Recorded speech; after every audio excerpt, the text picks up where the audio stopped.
You know, I'm joined now by two gentlemen who are going to help us take this apart. We have Tom Mesereau. Tom is a criminal defense attorney, well known for having defended Robert Blake and Michael Jackson in 2005. And David Notowitz. David is a video forensics expert. Tom, I'm going to start with you. When you see this kind of a video, as somebody, you know, who has defended some, you know, major criminals and probably some minor ones, when you see something like this... Alleged criminals. Alleged criminals, that's right. Yeah, that's a good point. Alleged criminals. I'm clearly not a lawyer. What do you glean from his demeanor when you see Zimmerman getting out of the car? Well, when you first look at the tape, without any enhancement or any slow motion or any magnification, you don't see much evidence of injury at all. You don't see anything on his head or face. You don't see any blood on his shirt. You don't see blood on any police officer's shirt. And at first blush, this tape does not seem to help the defense of Mr. Zimmerman at all. That's interesting, because you do see a cut, but you're saying that it doesn't help his defense. Because well, I mean, you see what could be a cut. You see what could be a cut. You don't see a cut that you would automatically assume reflects enough violence to justify deadly force, to take a gun and shoot a young person dead. You don't see that at all. You know, David Notowitz, you've brought to us a new tape, and I want you to tell us about what this tape is and what it shows. We're going to look at it. We're going to look at it right now on the screen. Yes, they were showing it just now. This is footage I just saw off of YouTube literally 15 minutes ago, and it was newly updated and uploaded by the city there, and it shows in much greater detail the entrance as he's being escorted, Mr. Zimmerman, into the police station.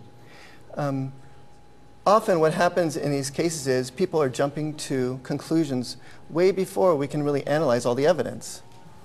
And so what we're seeing is the first stuff that was uploaded was low resolution, was, you know, if you study it, you can't see the details necessarily that you need to see. Right, this is the first tape now that we already Correct. saw that Sanford released yesterday. Correct, and it looks to me like it was shot actually with another video camera off a computer screen. It wasn't the original footage. So now I found this other footage that was just uploaded literally a few minutes ago, and it shows in much greater detail. This is still the older footage.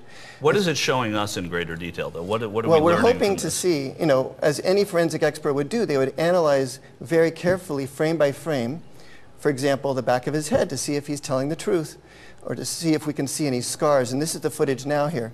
You see it in the back of his head. Maybe he has an injury there that we didn't notice before. Okay, so Tom Mesereau, you've again spent a tremendous amount of time in courtrooms and you've looked at a lot of video. Does the demeanor of the police officer looking at the back of the head, does that give you pause and say, okay, he's looking at the back of Zimmerman's head because there's something off with it? He wouldn't be looking if there weren't. Well, the police officers are used to so many arrests, so many violent situations, so many bloody situations. I don't look for the demeanor of a police officer to tell me very much in a situation of an arrest or detaining someone. What I think is important here is who was the aggressor. You hear the 911 operator telling Zimmerman, back off. Apparently he did not back off. And if he didn't back off, and if you approached this young boy with a gun, maybe the young boy was trying to defend his life against Zimmerman.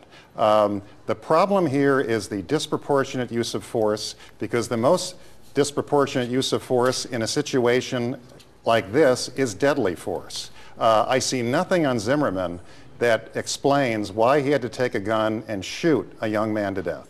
Yeah, and that's the takeaway from looking at these videos. I mean, you've heard what Zimmerman and Zimmerman's supporters have been saying now for a few weeks at least, and this does not refute any of that. I mean, this refutes all of that. It does not support any of that. David, quickly before we let you guys go, when you look at video, and are you looking at it generally to see how the people around him react, or how his, you know, what he's being like? When you see George Zimmerman there, aside from the injuries, aside from enhancing the video, do you look at what the person, how they're behaving? It depends on the case and what people have asked me to do. But in this case, when we're seeing him get out of the police car and walking to be escorted, the police officers do not look scared of him in any way. In fact, their backs are turned for a long time. That's something that I noticed. They're not worried about him doing anything to them. And they're worried about his back of his head.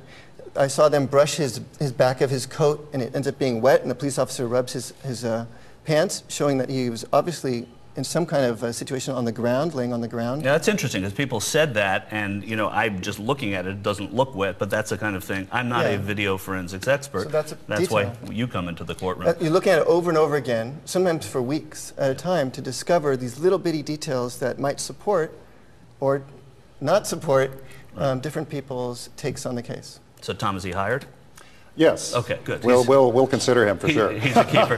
Tom Mesereau, David Notowitz, thanks so much for being with us.